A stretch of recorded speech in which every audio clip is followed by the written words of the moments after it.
Good morning. Good morning. Another wonderful day.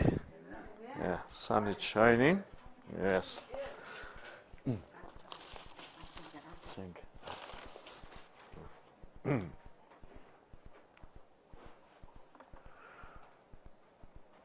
Okay, we are now getting acquainted with how gene works, right?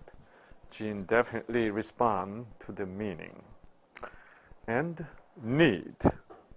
Gene respond to energy coming outside, right? A gene cannot work all by itself. Gene is kind of chemical substance we call DNA, which is only can be what? Responding to the energy which is coming upon them, right?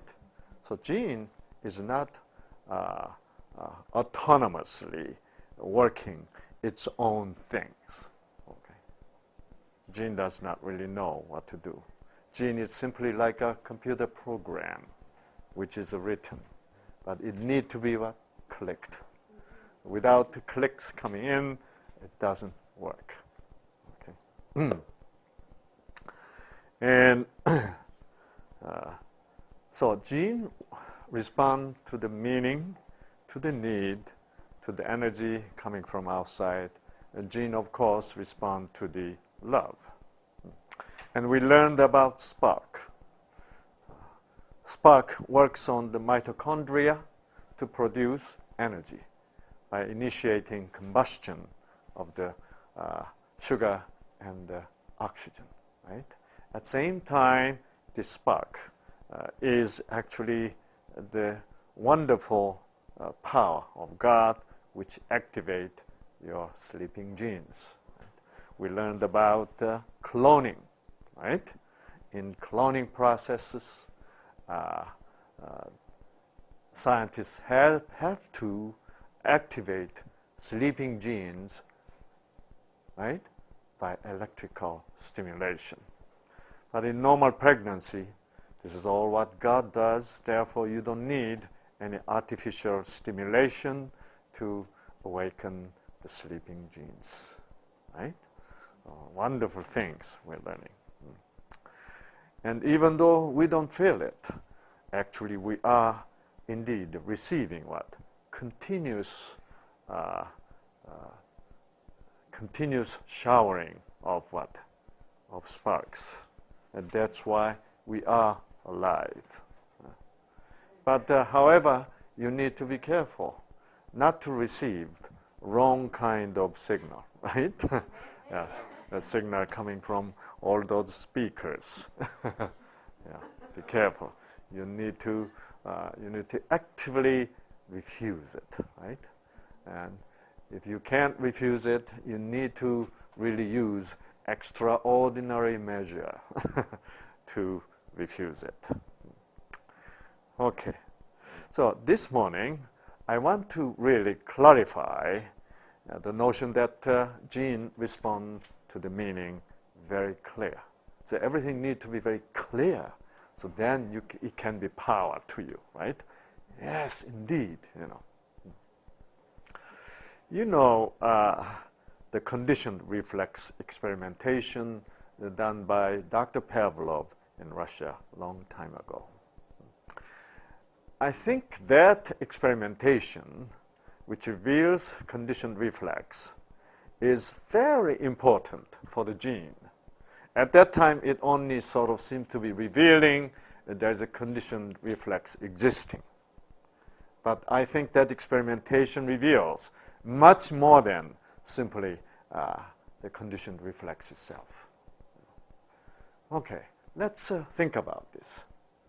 When Dr. Pavlov brought a dog for the first time, right, in front of him, and he rang the bell.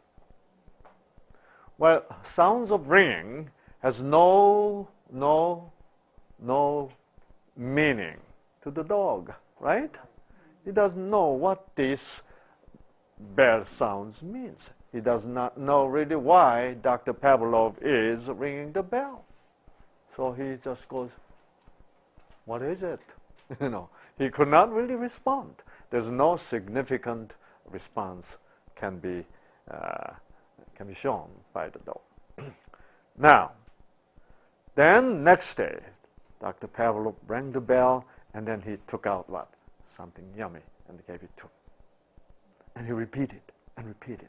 Then dog began to what? Catch what?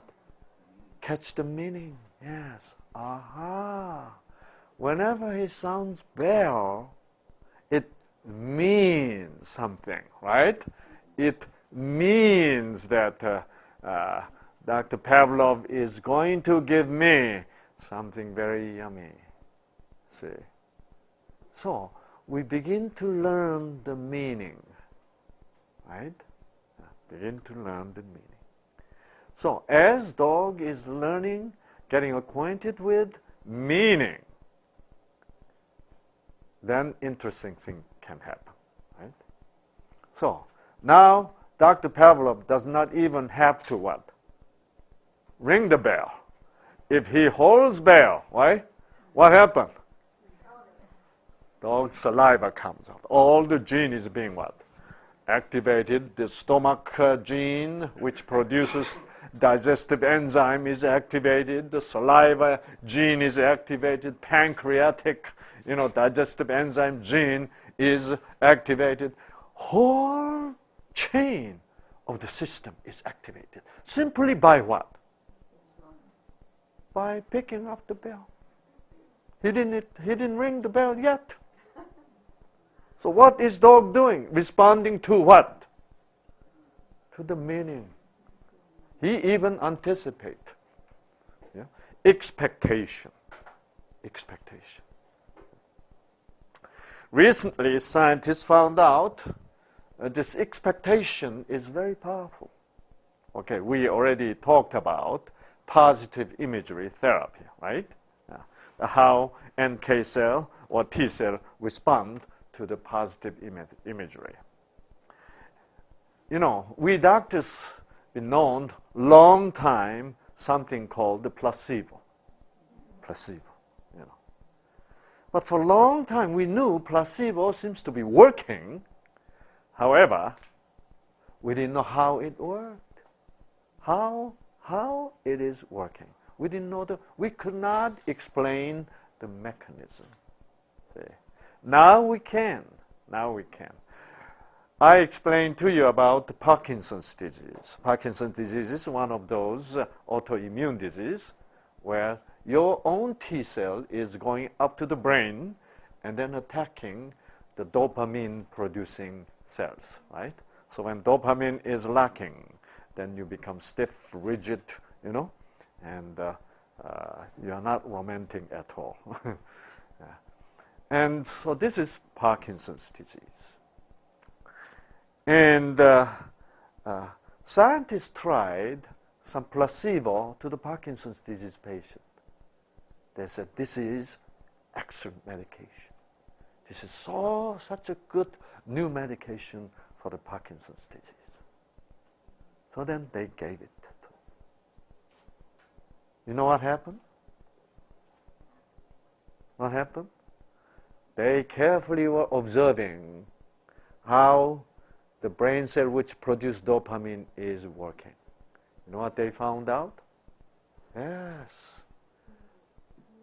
This brain cell is activated and producing what? Dopamine. Yes. So they reported this. Okay. All right. This is again from Science. Expectation and what? Dopamine release. Mechanism of the placebo effect in Parkinson's disease. And they found out, look at this.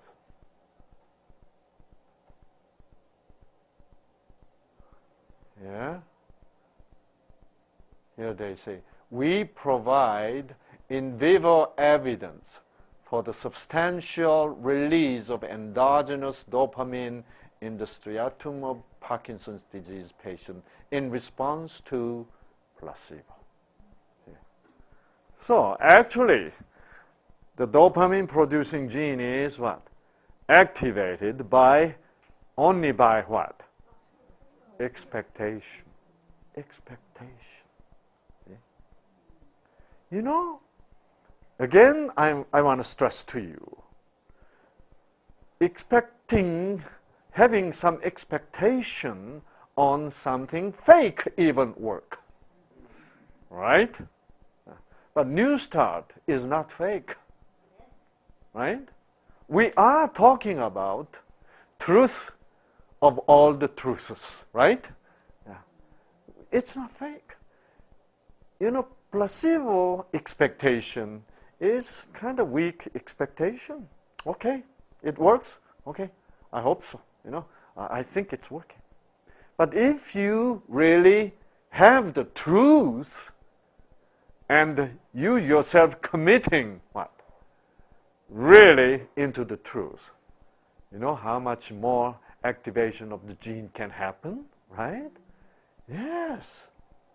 That's why it is important for us to know the truth. Yes. And the trusting the truth is powerful. That's why the T, the letter T, the last letter T of the New Start, okay, yeah, is the most powerful thing, really.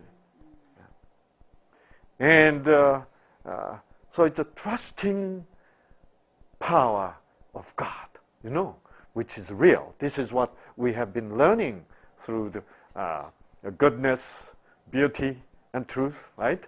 Love, spark, you know. So all we are learning about that. You know. So we need to have this what? Expectation upon something which is what? Really, really true. Right. We're not talking about something probable or something possible. It is what? It is something true. Eternally true. Right? It's not a temporal truth. It's eternal truth. That's why it is important. So, so it is very important for you, really, for your genes, every genes in your body, believing that there is God, number one, right? And then second, He loves you. Wow! You know, so God loves me sounds like a sort of household, everyday, you know, sort of word we're uttering. But in fact, it has such a powerful quality inside, if you really, really mean it. See? If you say, God loves us, God loves me, you know, then something happens, you cry, you know, and as if God does not love you anymore, you know. So, then the power of God is being what? Being ignored, being sort of refused, or being denied. See? So it is. I'm so happy to know God.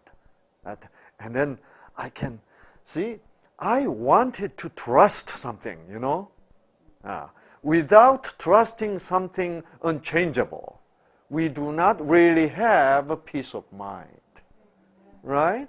How can you have a peace of mind without trusting, without believing in something what? Something you can trust, something which is not going to change upon you. Right? So that's why, you know, there's so many people today, the Satan is going to use this method in the future, you know. People are experiencing false peace. You know what it is? Meditation. Okay? You don't have to trust anything. All you have to do is what? Concentrate and breathe. This we call New Age. In New Age, you have nobody to really trust.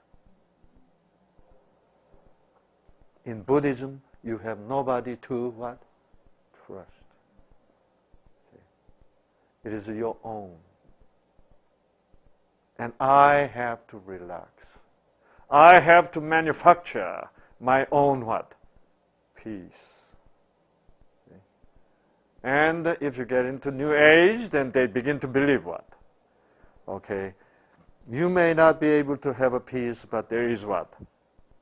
Power out there. So you absorb the power, energy. So they teach you to have what? To pose some position, whatever.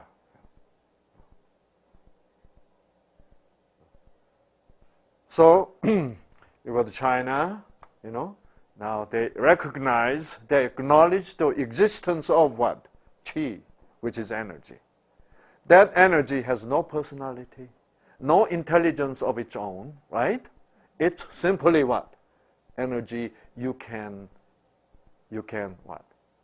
You can use, you can exploit, in other words, right? So this energy does not initiate anything upon you. It is you are the one who has to what? Who has to initiate. So you are the one who goes like,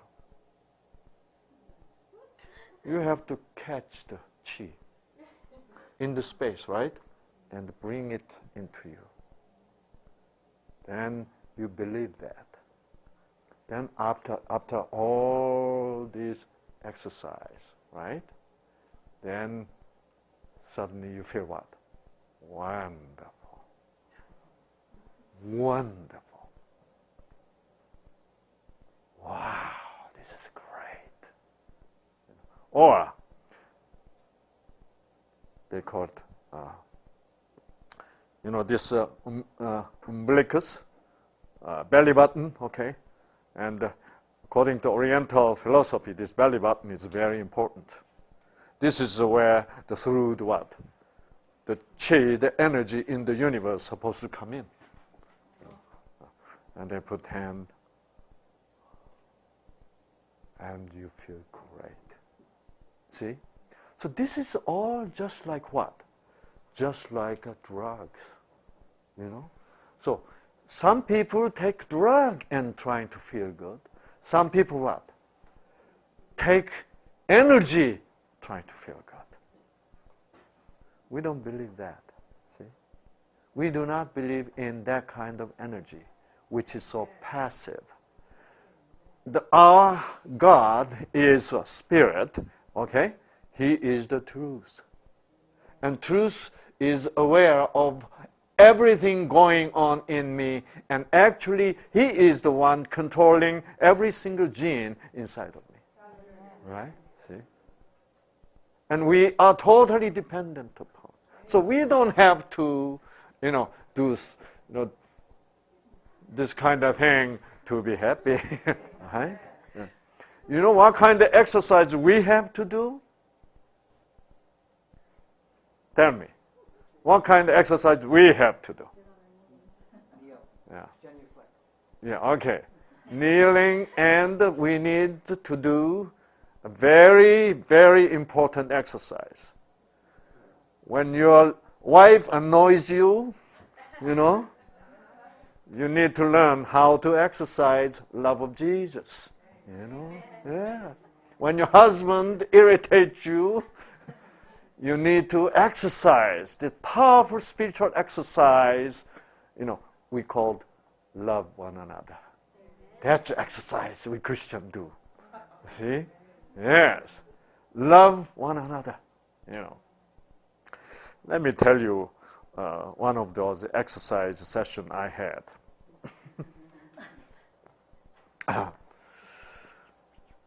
And I'm sorry that I feel bad that my wife is not here, but me and my wife have quite a session sometimes.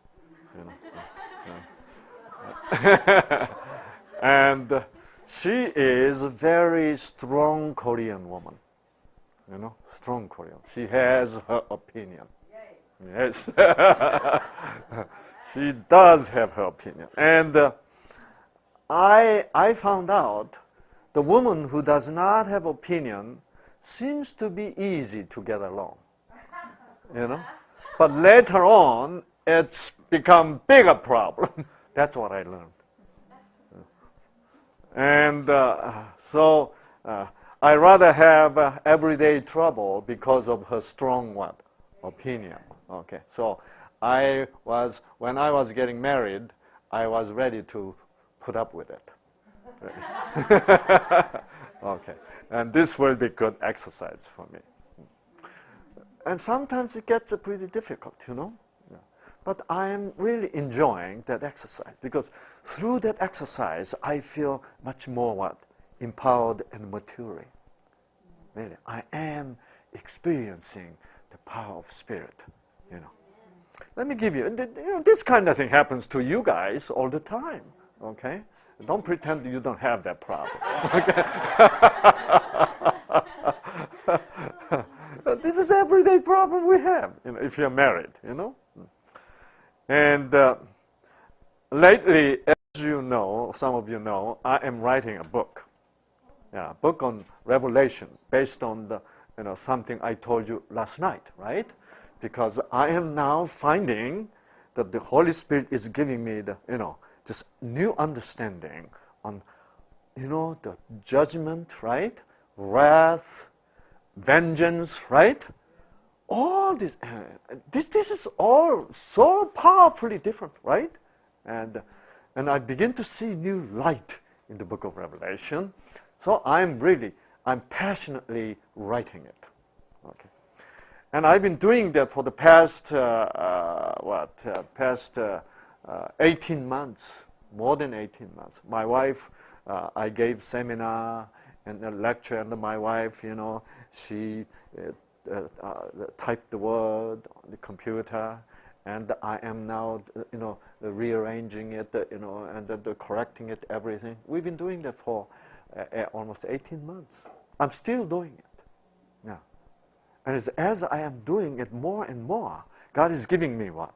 More light. It is, wow. And so, but it caused some strain in my marriage. Because I am totally into it, see. Day and night, God is constantly giving me new light. You know, oh yes. I need to correct that. I need to add on to this. Yes. You know. So I'm going to show you a little bit, piece by piece throughout this seminar. But it is very exciting. So it is really controlling my life right now. You know. And it just energizes me, you know. And so anytime if I have time, I'll do this. See, I'm writing. You know. And it certainly causes some, you know, because women need attention. And I know in theory. Yeah. But all my attention is given to a computer right now. She knows it is important. Even though she knows it is important, she has a problem. See, I found out that's the way woman is. Okay. I didn't mean to ignore her. She knows that, right? And this is important. She knows that. I have to be so busy. She knows that. Yet, she says, you never pay attention to me. Okay? And to men, that kind of statement doesn't make any sense. Okay? Yeah. You know what I am supposed to say? Honey, you know. But woman says, I know. But you don't care. Right? And I'm learning this, you know. So I think I'm becoming more woman-centered now.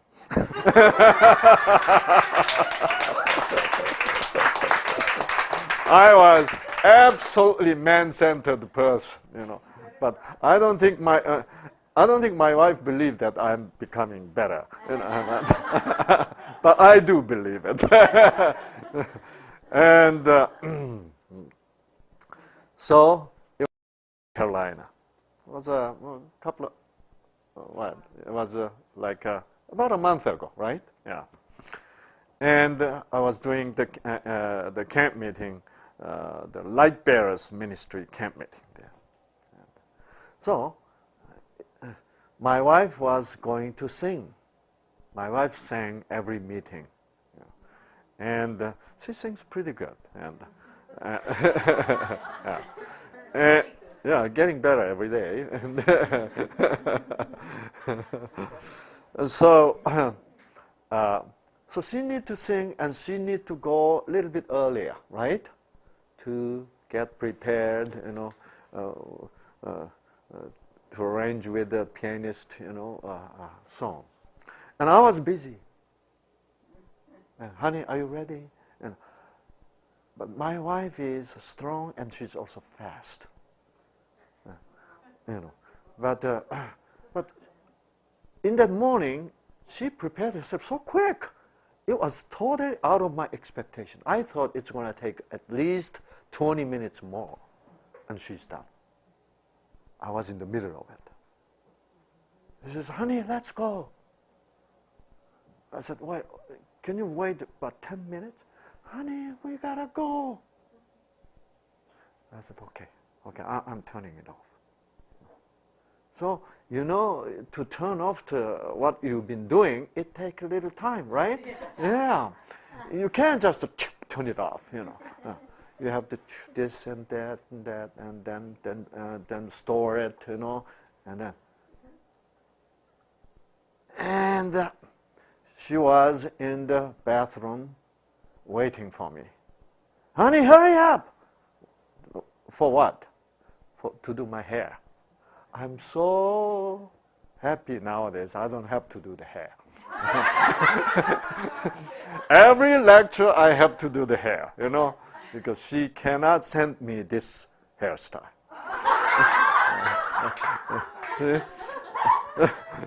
She has to bring my hair, what? Completely up like this. Okay. Well, you know. She's been in Korea entire life, never been to States, you know. So her taste and my taste is now different. We have some quite a bit of culture, culture.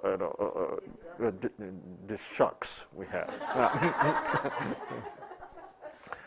And she's very Koreanish, you know. I'm very, you know, sort of. Sometimes for many Koreans, they cannot accept my behavior sometimes because I'm too what? Too like that, you know. And Koreans. So when I go to Korea, I behave a little bit differently. Yeah. And she was waiting for me to come there to, you know, to do my hair. Then she came back and she said, honey, what are you doing? I said, okay, I just turned it off. Okay, ready. And then she says, why did you turn it on anyway? You know. Hey, that really angered me, you know. I am doing my best to go along with her right now, see? According to my own, you know, my own way, I gotta do at least 10 more minutes, you know. She has to wait 10 minutes. That's the way I used to be. But now I gave up that 10 minutes for her, you know. So I'm now on the process of what? Turning it off. Computer is being turned off right now, and she says, why did you turn it on anyway?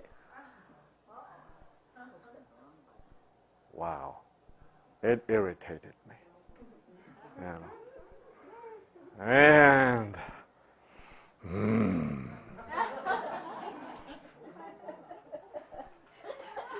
and she went to the bathroom again. Honey, hurry up! And I was debating to do the hair or not to do hair.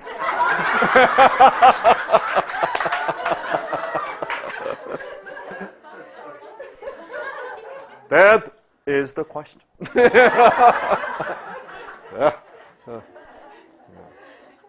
I felt like a Shakespeare, you know, right there. To do the hair? Not to do. I really felt like I'm going to refuse. I'm going to go my own way.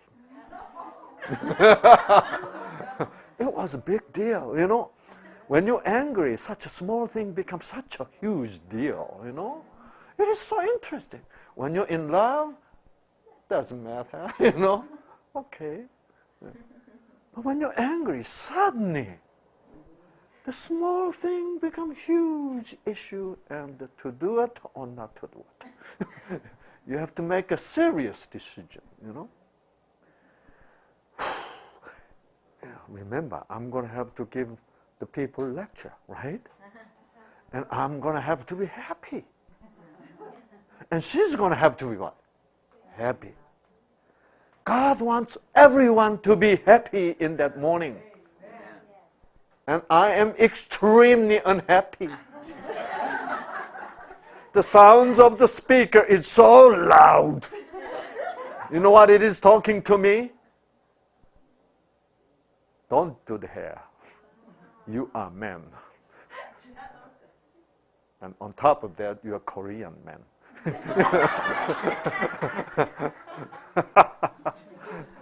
And I was so tempted to say no, you know. Forget it! I almost did that. Then my God, he said to me, Sam, please do it.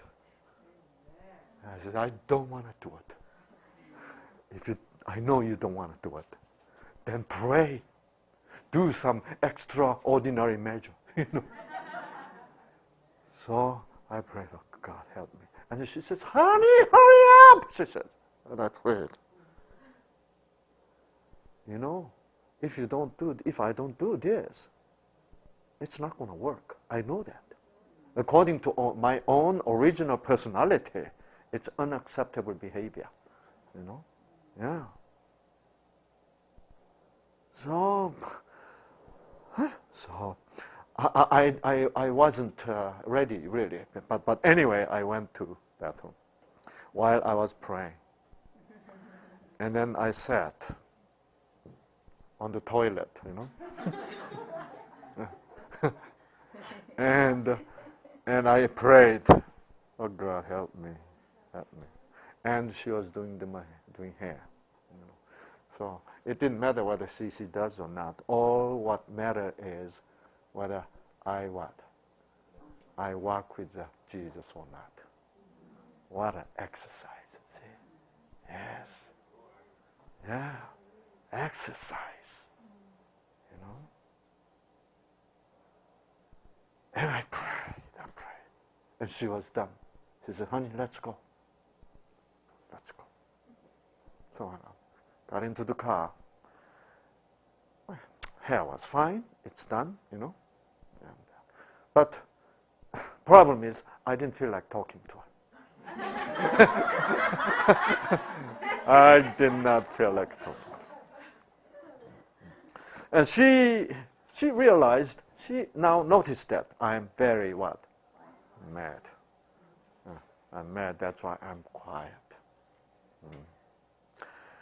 And I was driving. I was praying, oh God, can you make me to speak her first? See? I need your help because I cannot come up with anything to talk to her right now. First of all, I don't feel like it. So I drive. God, you need to let me know what I can talk about. Then, you know, while I was driving, on the roadside, there was a flower called cosmos. Do you know what cosmos flower is? We have so many cosmos in the fall in Korea. This is such a wonderful memory of the Korean autumn, you know. It's a beautiful autumn. And you don't see cosmos very much in America, see? And there was a cosmos. And I said, honey, look at the cosmos.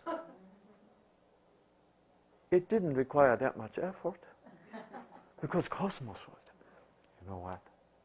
I know that was answer to my prayer, that I found the cosmos. You know.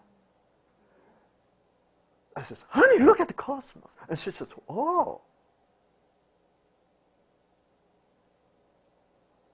And I said, thanks. Thank you, Lord. This morning, I have victory. Right? This morning, I have a victory over the speaker. You know? Yeah. The voice of death.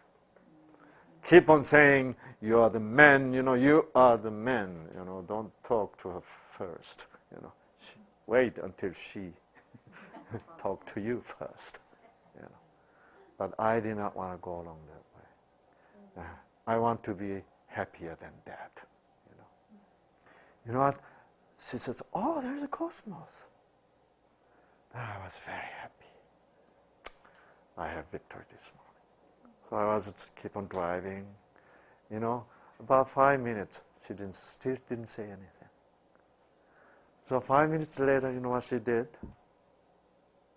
She touched me, my hand, on the wheel. And what she said? I love you, honey.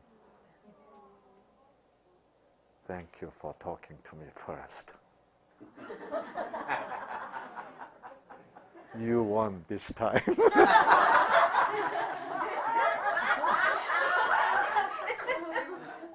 It was a beautiful morning. Yes. See? What a joy. You know, we are reunited, right? And even more strongly than ever before. Yeah.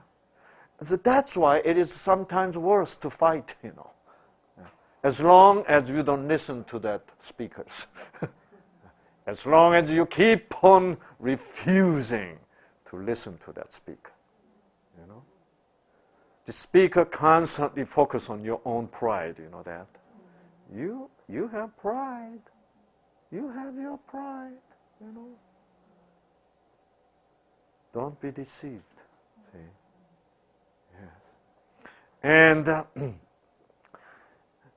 I think this is a bad thing happened, but we can turn this around what? Into goodness.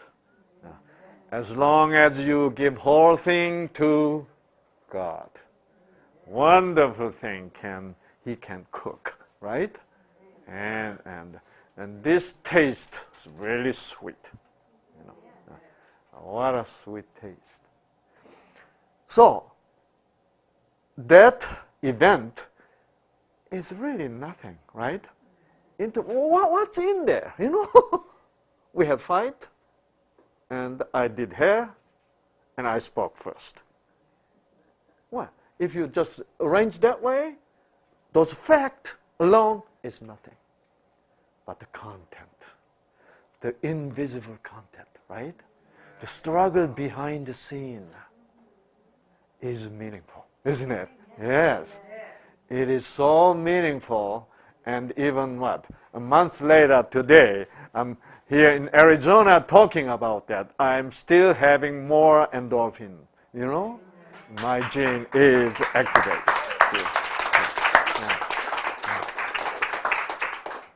See? This is a happy life. This is a meaningful life when you invite Jesus into every moment's struggle. See? Yeah. Yeah. And this is an exercise. So, we are simply doing this spiritual exercise by the power which is what? Given to me. Not by this or by this, not by this. But by what? Going to knee and talking to Him. See? Asking. Yeah. Ask, it shall be given to you. You know? Yeah. And so this kind of exercise is important. So meaning. So when you begin to have the meaning, the wonderful meaning from actually nothing. The wonderful meaning from something supposed to be very unhappy. See? And then you can turn your life around, right? From nothing to something great. Yeah. Yes. From ugly to something beautiful. See? Yes.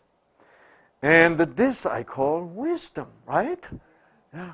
We need to live wisely, yeah, with the power coming from God.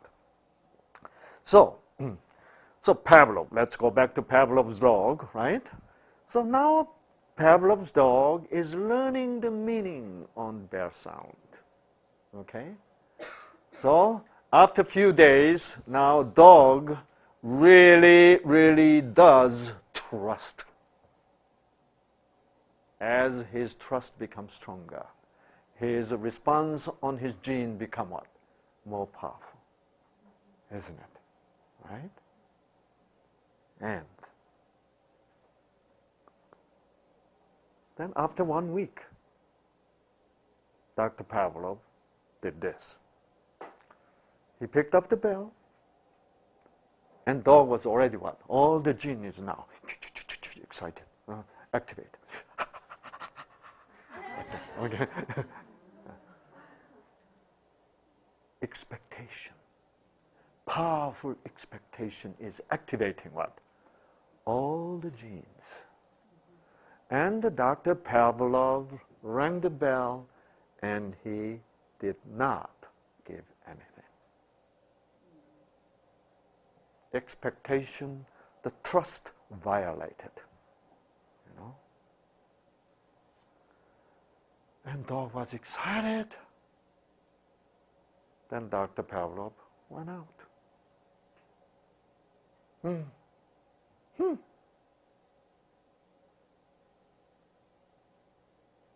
Okay. The next day, Dr. Pavlov came, and dog. What do we hear? Is dog now trusting Dr. Pavlov as much as yesterday? No. Only half. Half trust, half you don't know. Maybe, you know. The doubt, the 50% doubt. You know? Then his response in the gene is also what? Half. See? The power which comes to your gene correlates with what? With your trust. Wow. See? Yeah. And Dr. Pavlov rang the bell again, and he walked out. And dog says, his trust completely what? Wiped out. Okay? He can't trust anymore. On third day, Dr. Pavlov came and rang the bell. Do you know what dog did? He was angry. Why? Because when you repeat something meaningless, you become angry. You feel angry. Yeah. Meaningless stimulation is really driving you nuts. But we human beings have a very excellent talent to pretend, to be able to pretend, even though you know it is a meaningless, repeated meaningless stimulation, you can pretend it is meaningful. Right? That really distorts your genes. Really. Your gene does not know what to do about it. Okay. So when it is meaningless, you need to make it meaningful, really. Yes. Yeah. That's very important for your genes. And so, now you can see our gene respond to the meaning really proportionally, right? How meaningful it is, gene respond how strong. Yeah. And then let me talk to you about the T cells, okay? T cell which kills cancer cells, which kills viruses and so on. this is this T cells, okay? Very important T cell which is now surrounding the cancer cell to destroy the cancer cell, okay? And you know what? This Pavlov's conditioned reflex experimentation is have some water, okay? Is a conscious process, right? Yeah. Dr. Pavlov is aware of what he's doing. Dog knows exactly what's going on, right? But you know what? Scientists recently found out there is a subconscious conditioned reflex. Okay. It can go on totally subconsciously. It's kind of scary thing, you know? Yeah. If you understand this, then any one of you have suffering from autoimmune disease, then you can really guess what has been going on with your T cell. So T cell is now changed to even attack, right, your own system. See? So T cell is so sensitive to the meaning, actually genes in the T cells. What they did was this, very, very interesting. Yeah. They had a mouse, okay, and they gave mouse an injection we called cyclosporin. The cyclosporin is a kind of medication which kills T cells. So this mouse does not know that what kind of medication he is receiving and what is now happening in response to that medication, right? It is totally something is happening in this mouse's body subconsciously. He has no conscious knowledge about it, okay? Yeah. So what they did was, whenever they inject that cyclosporin, and at the same time, they rang the bell. Ding, ding. After 1 week, without even giving injection, only what? Rang the bell. Guess what happened? Yeah, it killed T cells, yes. What a shocking response. Because the mouse is not aware of it consciously. But this is something unaware of at subconscious level can be what? Conditioned. Yeah.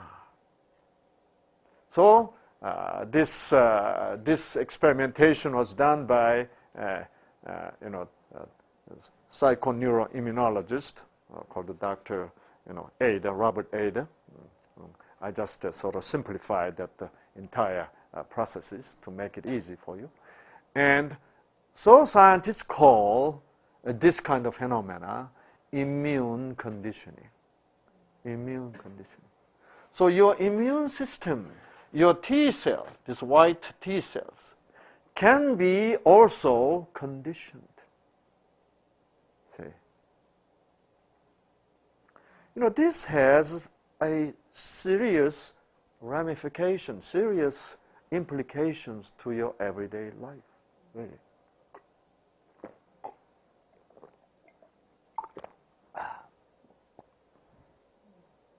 Let's say something like this happened.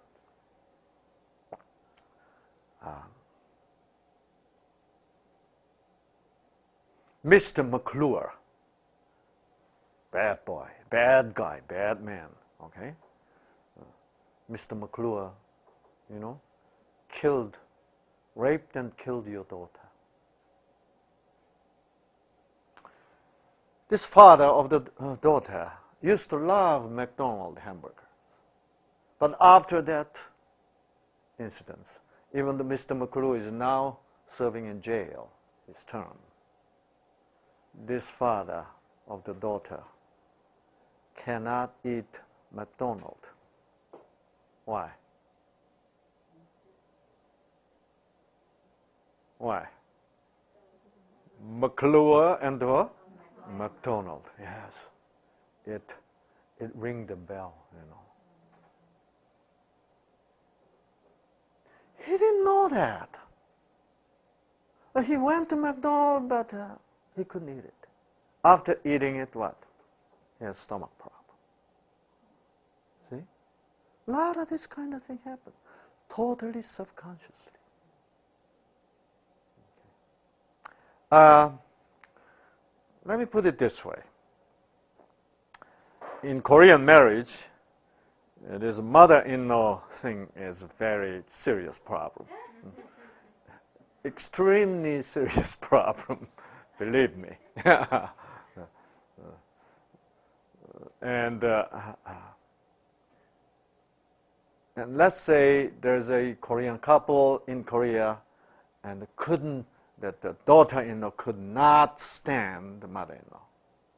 So she begged her husband to go to States, you know. So she made it. So they made it. So they came to United States. And the husband has a good job, and they're living good. Everything's okay. And they are now relieved from mother-in-law problem. Okay. Whew. Then telephone rang one day. Mother-in-law says, I gotta go to see you guys. And so this daughter-in-law says, oh, Mom, you're welcome, more than welcome. Okay. Yeah. From that point on, she's stressed, right? She's now producing lots of superoxide radical, damaging her genes, right? And mother-in-law came, stayed for 2 months, and she had a horrible stress. And she, what? Every day she produced so much superoxide radical and damaged many cells. Okay. Many T cells died.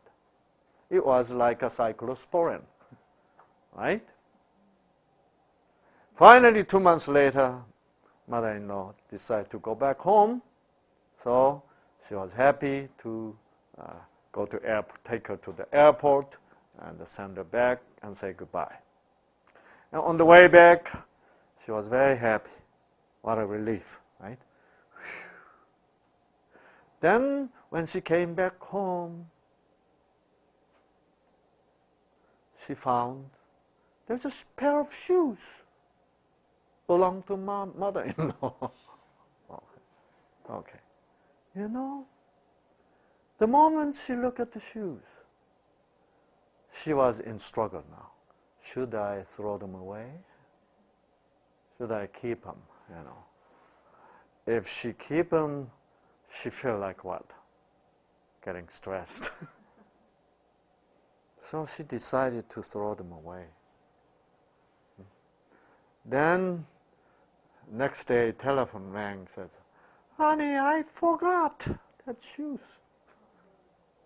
I want you to keep them good, okay? And next year when I visit you, right? So when you hate someone, you are constantly in that kind of subconscious bondage. Continual production of what? Of superoxide radical. That's why it is very important to what? To forgive. Really, to forgive. Yeah. You know, forgiveness seems to be so impossible. Yeah, forgiveness is absolutely impossible for us. If you think you forgave somebody, you know, there are so many people who say this. Oh, Sang-Lee, I forgave him. You know, but I don't want to hear his name, okay? That's not forgiveness. That I call, okay, Sang-Lee took lots of money from him, and that friend of Sang-Lee says, I forgave means what? I decided not to get the money back, right? That's all. So it is what? Social, legal, moral forgiveness. It's never been a spiritual forgiveness. We're talking about spiritual forgiveness. That means forgiveness achieved by the spark. See? Yeah. Then you can taste complete forgiveness. Yeah. Yeah. We're going to get into the forgiveness later. But so, you can see how your genes are so sensitively responding to what? To the meaning. Okay? So, based on this kind of understanding, the relationship between the gene and the meaning, then you can really understand your sickness, right? See? Yeah. And your gene can change even subconsciously. See? Yes, subconsciously. You didn't even know, and your gene changes.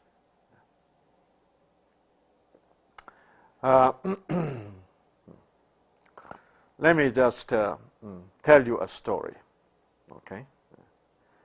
And I sort of modified the story to make it more clear, picture more clear. Okay. And I know someone in Korea who has a daughter and a son. And father was he was quite a bit talented in music, but he was so poor when he was little, he didn't have chance to study the music, and he really resent that. Okay. So he decided when he get married and when he has the children, he will what? Give musical education to the children.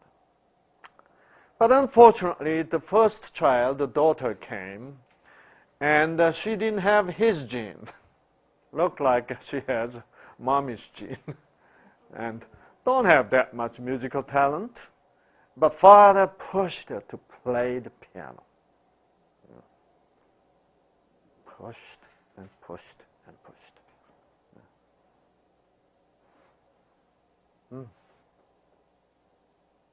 And she hated piano. There's lots of girls are like that, She's not the only one. Lots of girls. Whenever they hear the word piano, they're stressed out. Right? Piano. Yeah.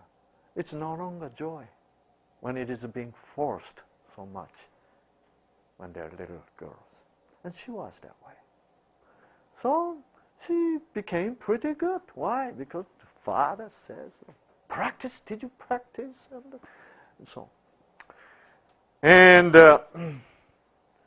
And fortunately or unfortunately, the younger boy, her younger brother got the talent.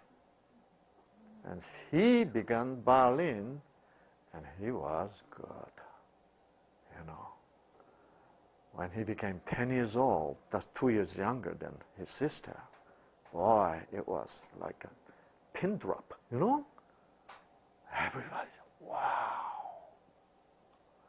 Now, at school, churches, now he got all the invitations. She is now what? Totally ignored. And she was very sad. Now she became even what? Jealous. Jealous of her brother, right? And nobody paid attention to her anymore. And she didn't feel like playing piano anymore, right? And she didn't practice. And father found that out and got mad. And father forced her to practice piano again. And she hated it, but she had to do it. Everything was what? Meaningless. Meaningless. Piano was meaningless. School was meaningless. Being a daughter to this father is meaningless. See? She felt that her father only loves her when she plays piano pretty good. It was a kind of love which we call what? Conditional love, right? Yeah. She thought her parents loved her based on piano. What a sad thing, right? But now, piano become even more meaningless. She has nothing meaningful in her life. And her grade is going down. And mommy is raising hell, right? How come your grade is going down? And now she hates mom too. How would you feel if you're a 12 years old girl and you get in your room, get in your bed, cover yourself up, and feel like what? I want to die. I want to die. I want to die. I want to die. I want to die. You know. But she don't know how to die. Huh? She's totally hearing the voice of what? Speak. Yeah, voice of death. That's the only thing she can hear. I want to die. I want to die. I want to die. You know what? When voice of death become definitely more powerful than voice of love, life, you know what's going to happen? Your T cell will change according to the what? That voice of death. Yeah. And your T cell begin to recognize her voice saying, I want to what? Die. You know what T cell says? If you really want to, we can change. And we can be assistance to you. Yeah. Yes. That's how T cell changes. The few letters changes in the base sequence of the gene. Yeah. Well, because meaningless, the genes are what? So loosened up, right? Yeah. It is not so what? The whole structure of the gene, the assembled puzzle structure of gene is it is losing what? Its own integrity. Well, because the integrity of the gene structure is what? Tightened up by what? By the power called the meaning. Love. And she says, oh, I don't care. I want to die. And then I want to die.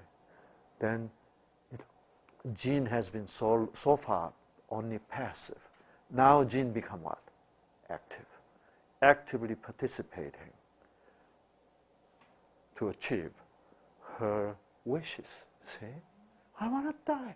And the T cell says, okay, we can kill you too, if you really want to die. See? So you know what happened? All the T cell went to the kidney and they attacked the kidney. When your kidney is going down, what happened? You begin to have some anemia, you know? You begin to become pale and so on. She was getting a little pale, and mommy noticed, honey, what's wrong with you? It's okay. And then mommy really noticed a few months later, we need to take you to hospital. So, mommy took her to the hospital in Seoul, and they found what? Autoimmune kidney disease. Yeah. The T cell is attacking her kidney, trying to kill her. Right? It was normal. Her T cell never behaved like that. But when you develop strong, what? Strong, powerful, what? Need, right? She developed totally new desire, which means a new need, which is not really her need, right? It is a false need, but this false need totally overwhelmed true need. The false need is, whose need is false need? Satan's need is false need. Satan's need to kill me become my need. Right? And many times, you know, why people commit suicide? Because it's Satan's will completely become what? Mine. So we become one. Then we choose death anytime. See? We feel that this is the only way to solve the problem. See? Yeah. And there's a God's will was there. See? I felt that when I was in college, you know. When I just got into medical school, I began to doubt. You know, what am I going to do? You know, because I found out my teachers in medical school said, you are not going to be able to heal patients. You can only treat. And I almost protested to them, you know. I came into medical school to become a healer. What are you talking about? You mean I'm going to be only manager of the disease? Yes, we physicians are only manager of the disease. We are not the healer. You know, you have to know that. Unfortunately, many people believe physicians are the healer. We are the manager. You know, right? And we manage the symptoms, right? We manage the blood pressure. We manage your sugar level. We manage your pain, right? We are so only the manager. We can't really do anything more than that. Yeah. Managing the problem. See? So I felt so meaningless, you know. Then I begin to look at life on very factual basis. What's life? Okay, it's eating, drinking, sleeping, working, excreting, you know. What else is there? Okay. It's not worth it. I'm going to kill myself. That, you know, quitting my life is the most wisest thing to do. I was absolutely convinced, and I planned to commit suicide. See, really, yeah. And once I am so reassured myself that way, according to what? Satan's will, right? And I accepted that. Yes, you're right. You know, at that time I was reading a German philosopher called Friedrich Nietzsche. You know, boy, it was like a scripture to me. You know, and Nietzsche, he himself killed himself, right? Okay, I'm going to follow him. This guy is the most honest guy I ever found in this world. Okay, I want to be honest like he is. So I was going to kill myself, and after I decide myself, you know, to kill myself, from that point on, I didn't feel like eating. I didn't feel like to have my hair cut, right? No laundry, nothing. Nothing's matter, you know. So my hair's growing like this. Boy, my mom had a tough time. She was so proud of me that I got into medical school, and she thought I was going to be a doctor. Now what? She looked at a crazy guy, you know. Yeah. I have no hope, no future. I'm going to kill myself. And while I'm thinking how to kill myself, I got the flu. It was horrible flu, aching all over. I felt like a dying. Really, I felt like a dying. But you know what?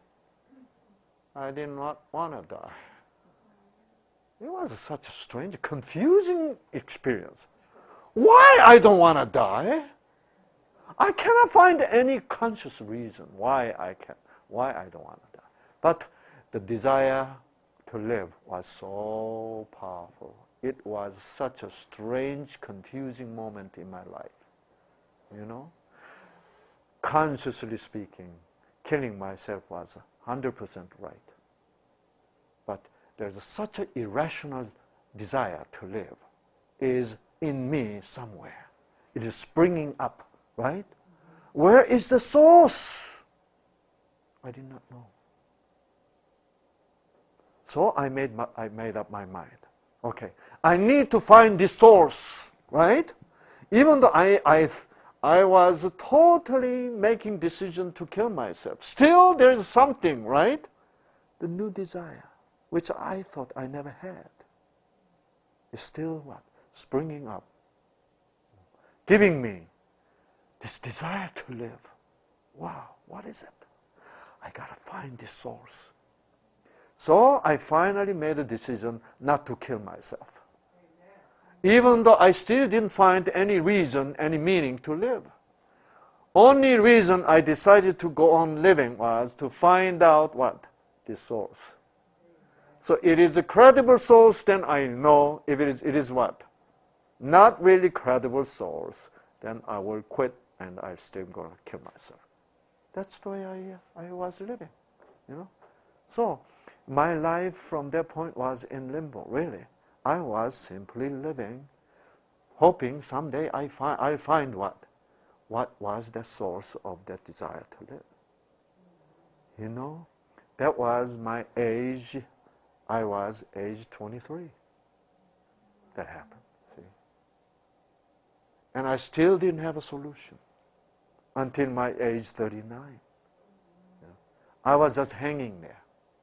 So while I was hanging there, I decided to make money, So what, If there's nothing else, I'm going to live for money. And I was pretty successful doing that. Yet I felt so empty. This is not everything. I want to find where is the source. Then my age 39, I finally got that source. Amen. Yeah. Then I said, there's no reason to die, right? Yes. I'm going to have to live. There's a thousands of reasons to live now. Wow. And I even want to live eternally. Wow. Because living is meaningful. And the source I found. See? Yeah. And this much, the meaning is very important. You know what happened to the girl? And when father found that out, it was such a shocking to him, and he called me. Dr. Lee, this is happening to my family, to my daughter. What shall I do? I said, bring her over, join our program. So when father found everything about this, she embraced his daughter and cried. Oh, honey, I'm so sorry. It's my fault. And you know what he said? Honey, I love you no matter what. Even though you don't play piano, I love you. Dad, what did you say? Even though I don't play piano, you're going to love me? She found unconditional love. New life began, right? New meaning is now on the horizon. My daddy loves me, even though I don't play piano. You know what? Her recovery was amazing. Amazing. Her T cell quit attacking her kidney anymore. Why? Now there's no will of death, right? Yeah. Now she is full of what? Life. I want to live. My daddy loves me. I don't have to play piano anymore. What a good news, see? What a good news. And she and her daddy hold hands together. And they walk together, they sing together. Happy girl. When they came back to the hospital a couple of months later, professors were shocked. Never seen this kind of thing happening. Kidney recovered tremendously. They were contemplating on doing kidney transplantation. Now she doesn't need it. Wow, how can this happen? I call this meaning treatment, right? Yeah. Meaning is healing, right? Yes. Meaning does not simply treat. When you have a new meaning, it is so healing. See? Yes. Isn't that wonderful? And when she found out she's so much better recovered, you know what she said to her father? Daddy, I'm going to play piano. Now she made her own what? Her own decision, finally. See? Now piano is no longer her enemy. See? Now, I have many this kind of story. This is so-called what? Autoimmune diseases. Autoimmune disease. Okay. There's one more example. Okay. One more example is, in Korea, she had to live with her mother-in-law. Okay. Very good family. She is very nice daughter-in-law indeed. Everybody believes she is one of the best daughter-in-law you can get. Why? Because she's such a nice daughter-in-law, doing everything for the what? Mother-in-law. But this mother-in-law was kind of nasty one, you know.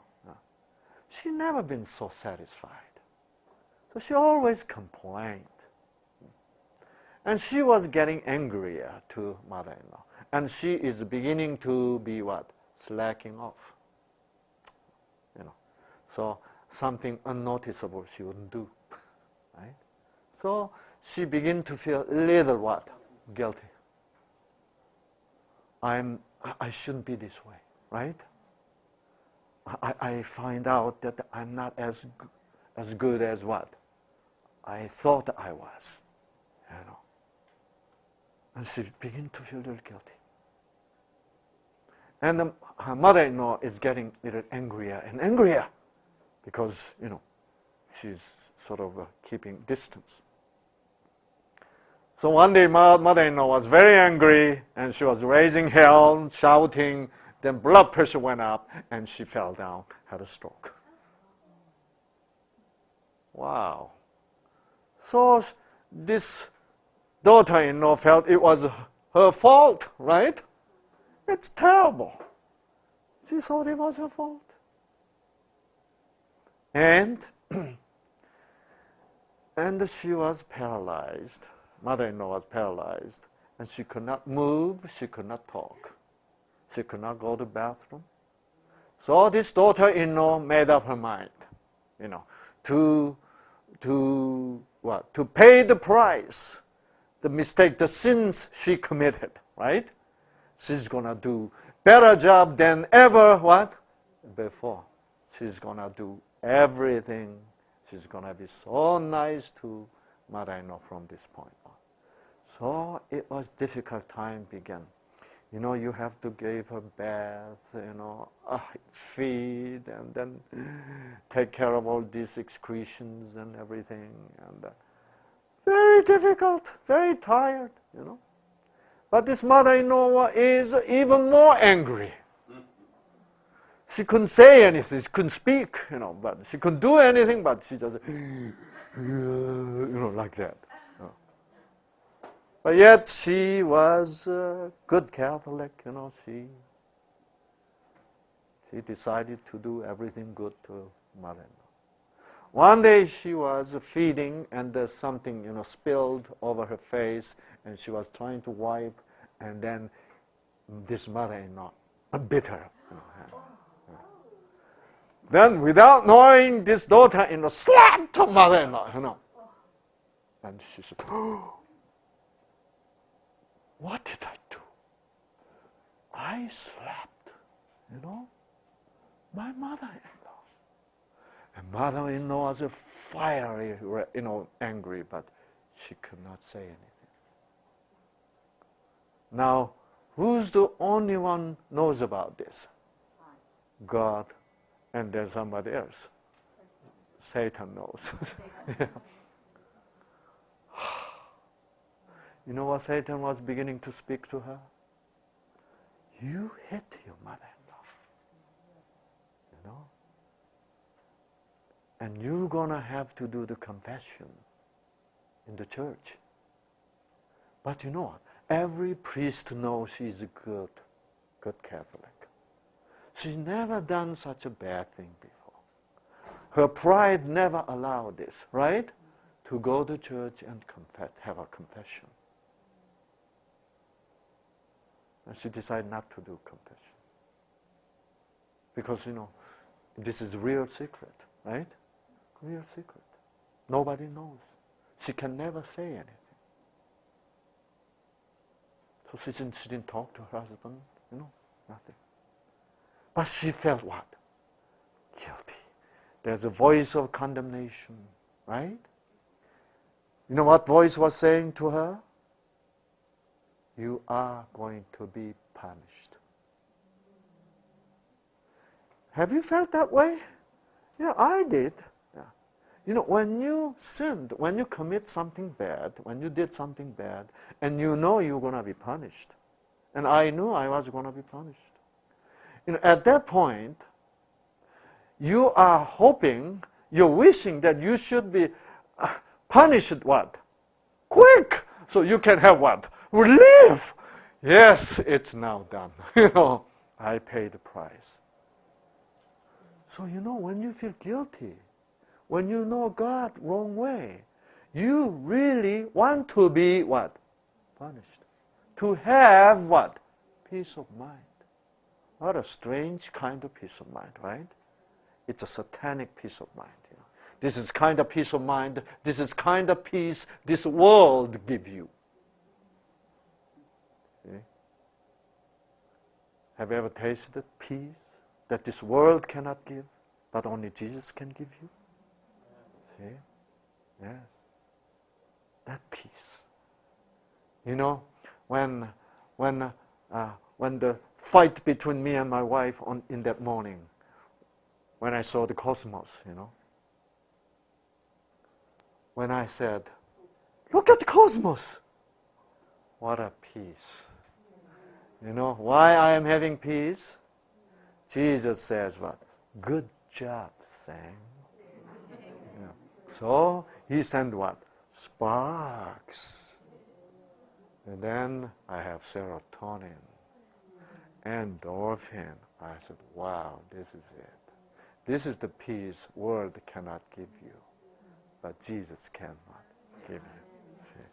Yeah. In reality. Yeah. So this lady, in a way wanted to what? To be punished, right? You know how her T cell endorsed that? T cell begin to destroy the joint. She began to have rheumatoid arthritis. She began to have what? Insomnia. Can't sleep. Okay. Now, she went to hospital, took medication. Medication relieves some pain, but the arthritis is worse. Why? Now you know the cause, right? Yeah. Her T cell is helping her to punish her. So when she had the bad arthritis, shoulder, knees, now she knows she's being under the what? Punishment. When you give that kind of meaning to your own sickness, how can you be healed? When God becomes your enemy, right? Yeah. When God is giving you, inflicting you, how can you be healed? So people misunderstand God like this. It is all what? Satan's work. Satan deceives people. You are going to be punished by God.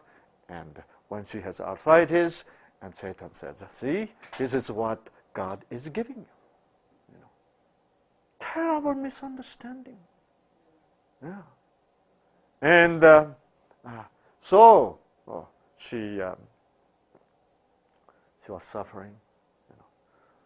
She knew the medication is not going to help, right? Because she knew, because she's the only one knowing I am being punished. Then she take medication. Can she be having some relief? No. If she has some relief, she's going to feel more guilty. You know that? That's why some people, medication does not work. No.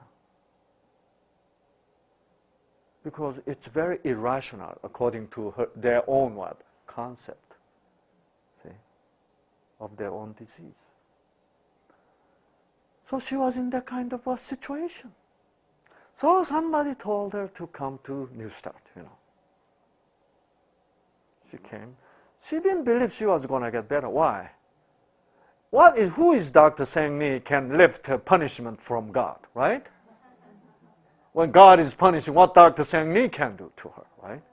But I can do something when Satan is punishing her, right? Yeah.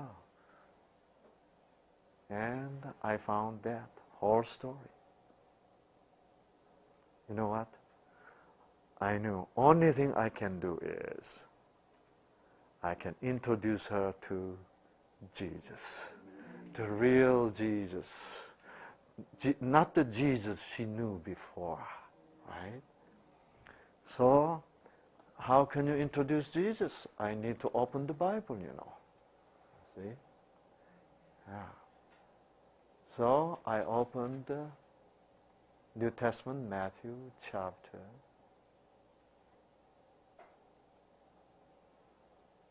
26.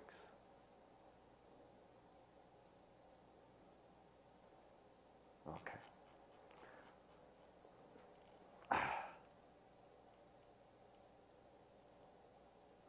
Now, this is a scene of what? Last Supper, okay?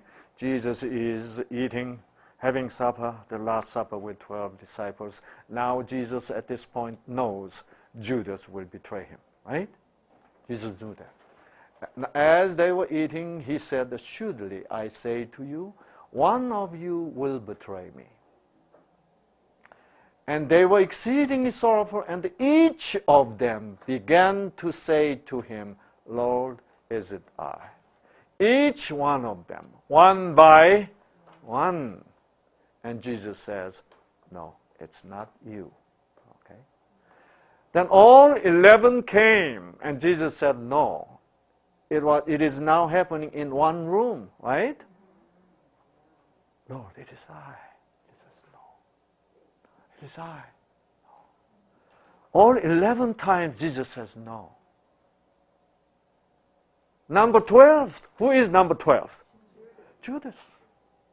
And Judas saw that.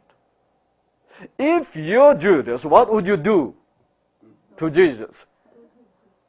Because now you realize that he knows it's you. If you're Judas, what would you do? You come to Jesus.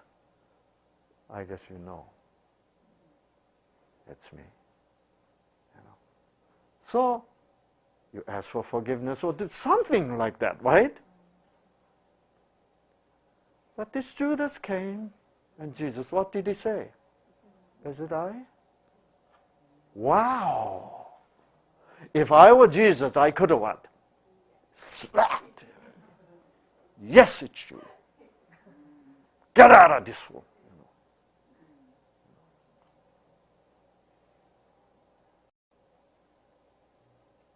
But you know what Jesus says?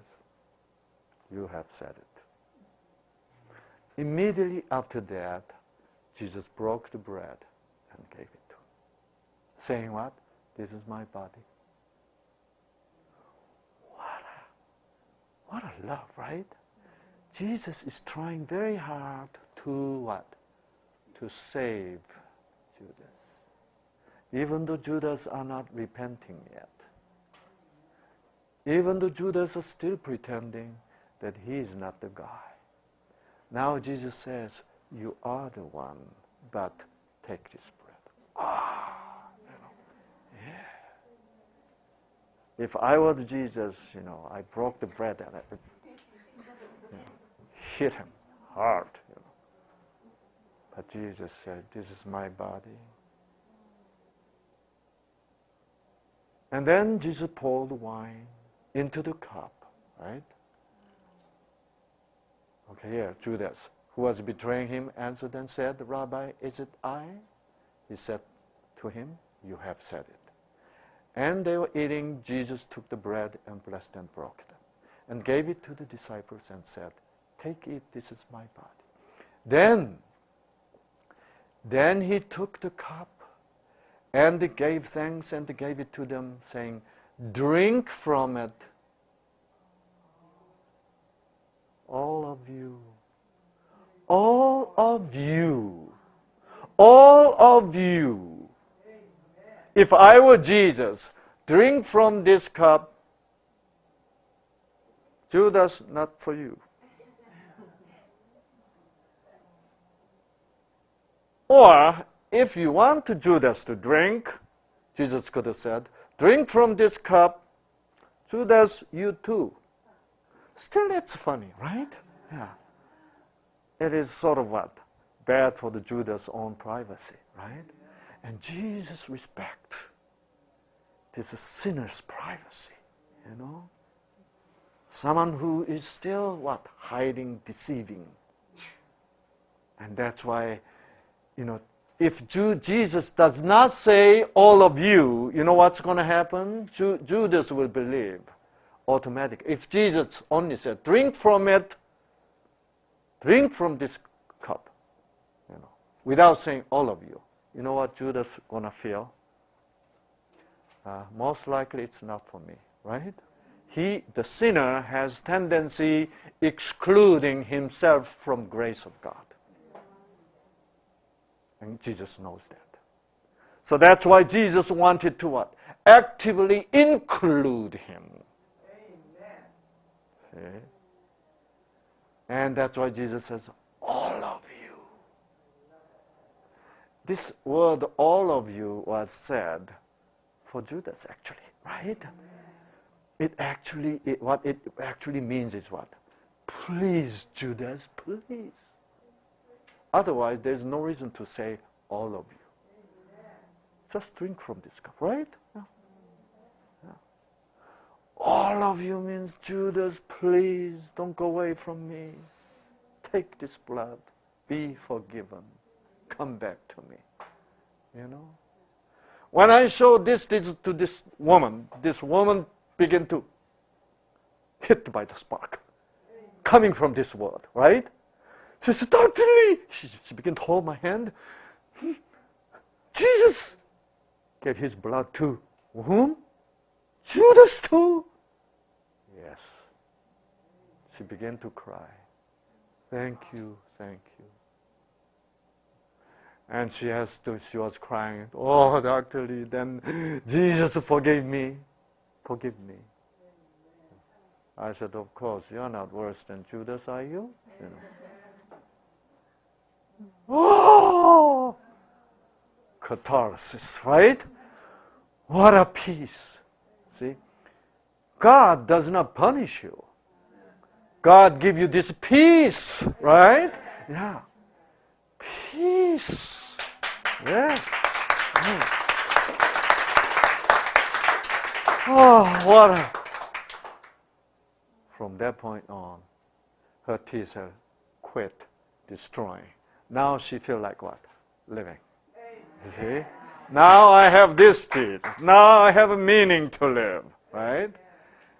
And wow, she become a true Christian, right? And now she has now knew God, right? Yes. All right.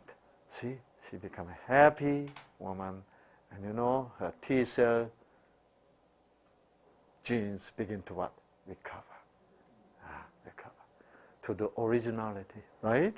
Original writing of God was recovered. She completely, now she begin to sleep like a baby, you know? Arthritis is improving and completely gone. See, this Word of God, Word of God has this power. It is the character of Jesus revealed, right?